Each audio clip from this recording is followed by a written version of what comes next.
Welcome to English Talks Podcast. Learn easy English with real life topics. Today, we are talking about something very common but often invisible: social anxiety.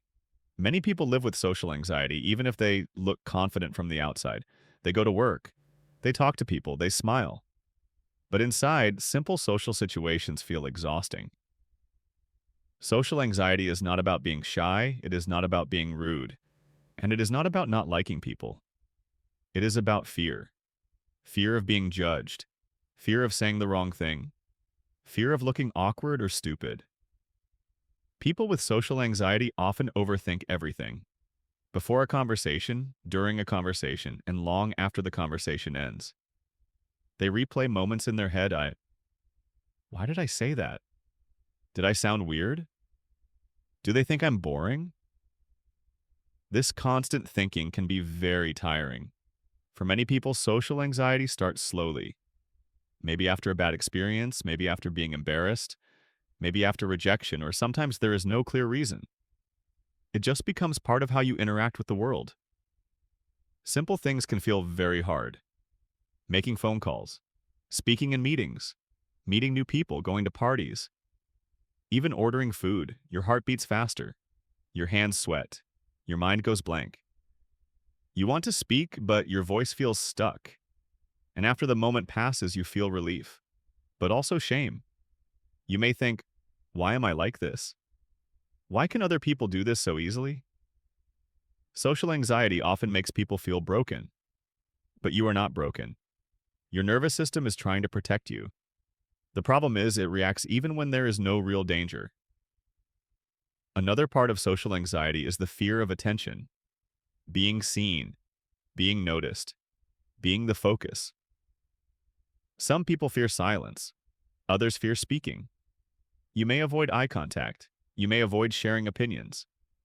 You may stay quiet even when you have something important to say. Over time, avoidance becomes a habit. You say no to invitations. You stay home. You keep your world small. At first, this feels safe, but later, it feels lonely. Social anxiety can also affect relationships. You may want connection, but feel afraid of it. You may worry, what if they don't like me? What if I say the wrong thing? What if I disappoint them? So you hide parts of yourself. You become agreeable. You avoid conflict. You avoid honesty. Not because you are fake, but because you are afraid. Many people with social anxiety are very sensitive. They notice small changes in tone, small facial expressions, small reactions. This sensitivity can be a strength, but when mixed with fear, it becomes exhausting. You start reading danger everywhere. Another difficult part is self-criticism. After social situations, people with social anxiety often judge themselves harshly. You remember every mistake but forget everything that went well. You focus on one awkward moment and ignore all the normal ones. This creates a cycle. Fear leads to anxiety. Anxiety leads to avoidance. Avoidance leads to isolation. Isolation increases fear. Breaking this cycle is not easy, but it is possible. The first step is understanding. Social anxiety is not a personality flaw. It is not weakness. It is not failure. It is a learned response. And learned responses can change. One important thing to remember is this: you do not need to become a different person. You do not need to be loud. You do not need to be outgoing. You do not need to love social situations. You only need to feel safe in them. Another helpful idea is shifting focus. Social anxiety makes you focus inward. How do I look? How do I sound? What are they thinking about me? But people are usually focused on themselves. They are worried about their own words, their own behavior, their own image. Most people are not judging you as much as you think. This does not mean your fear disappears instantly, but it can make it lighter.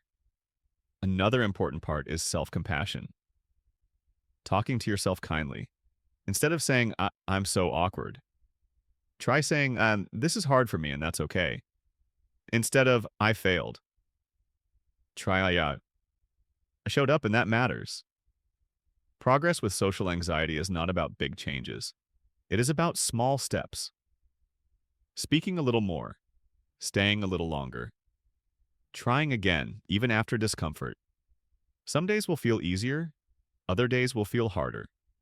That does not mean you are going backward. Healing is not linear. Also, social anxiety does not mean you don't like people. Often it means you care deeply. You want to connect. You want to be understood. You want to belong. And that desire matters. If you live with social anxiety, you are not alone. Many people feel the same way, even if they never talk about it. You are not weak for feeling this. You are human. With patience, practice, and kindness toward yourself, social situations can become less scary. Not perfect, not effortless, but manageable, and that is enough. Thanks for listening to English Talks Podcast. Listen again, focus on the language, and improve your English step by step. See you in the next episode.